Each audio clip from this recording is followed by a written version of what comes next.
The town had always been quiet, the kind of place where you could hear the wind sweeping over the cobblestone streets long after the villagers had gone to bed.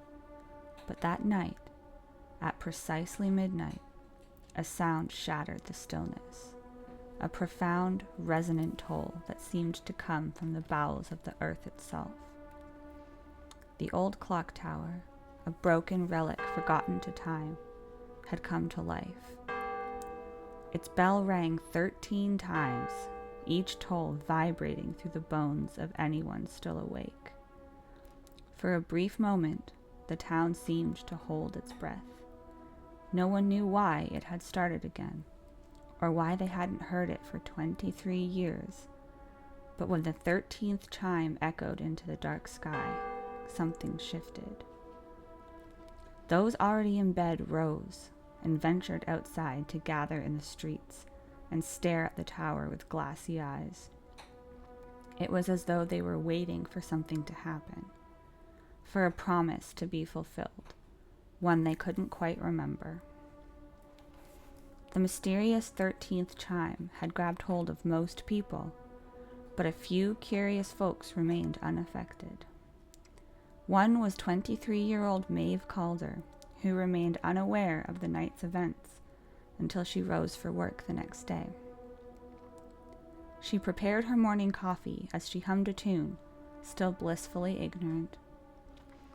Her vibrant mood came to a resounding halt as she stepped outside and saw the people gathered in the town square. They formed an almost perfect circle, with a cheerful young boy skipping circles around the group, singing a happy song. The breeze blew warm, and the sun shone brightly, as if nothing was out of place.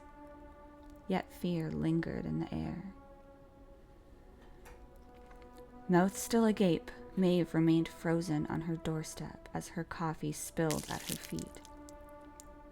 She caught the eye of the young boy, who waved at her enthusiastically before clapping his hands in glee. "The toll chooses the worthy," the boy sang out, his smile widening as he motioned for the group to follow him. Finally breaking his circle, he skipped down the street toward the clock tower, the previously unmoving group following him as their gaze remained skyward. Broken from her shock, Maeve looked around frantically, desperate to find anyone else not wholly transfixed. She ran along the main street, pounding on every door, shouting for someone to listen. Her heart sped up with each door that remained closed, each plea that went unanswered. Although the strange young boy skipped further away, his chant seemed to echo louder and louder in her ears. "The toll chooses the worthy." Finally, one door gave way, creaking open to reveal a dim room. She threw herself inside with relief as a shadowy figure emerged from behind a counter. The smell of sweat and stale beer overwhelmed her as she ran toward the mystery person, stopping abruptly as they stepped into the light and pointed a handgun. She threw her hands up. "Whoa, whoa, I'm not gonna hurt you. I have no idea what's going on." The figure lowered the gun and stepped further into the light as she spoke, and Maeve got a better look at the bedraggled old man.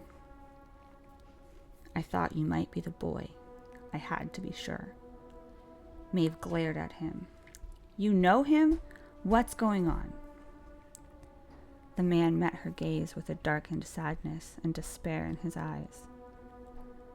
"The toll chooses the worthy, and it chooses you." Before Maeve could respond, the clock chimed again, growing louder and more intense with each ring. The 13th chime sounded like it came from her head, forcing her to her knees. Pushing through the pain behind her eyes, Maeve spoke. "What does that mean?" she demanded, forcing herself to meet his gaze. "The toll chooses the worthy," he repeated. "You feel it, don't you? The pull." The man's voice became more monotone with each syllable. Maeve looked up at him standing over her, his hand outstretched. He spoke again, his eyes blackened and expression broken. "It's an honor, you know, in the end." The heavy ringing in her ears turned to pounding in her head as the old man took her arm and dragged her back into the street. The town had gathered at the base of the clock tower, standing on either side of the entrance, their eyes fixed on Maeve. The boy's sing-songy melody danced in her ears like a haunting lullaby. Maeve knew she should run, should scream, but her legs felt like lead. The insistent thud of her heart drowned out her thoughts, leaving her mind in chaos. Still, she couldn't move. Her chest heaved as she fought to break free, but her body felt heavier with each breath. Her thoughts slipped away like smoke in the night. The pull of the clock grew stronger, more insistent, until she no longer knew where her thoughts ended and the clock's will began. The young boy appeared, the unnatural, toothy grin still plastered on his face. He waved his arm invitingly as the clock tower doors opened. "Welcome to the Worthy," he said, his voice smooth and unwavering. No longer in control, Maeve moved toward the doors. She caught a glimpse of her reflection in the glass window, her arms flailing and her mouth open, shrieking.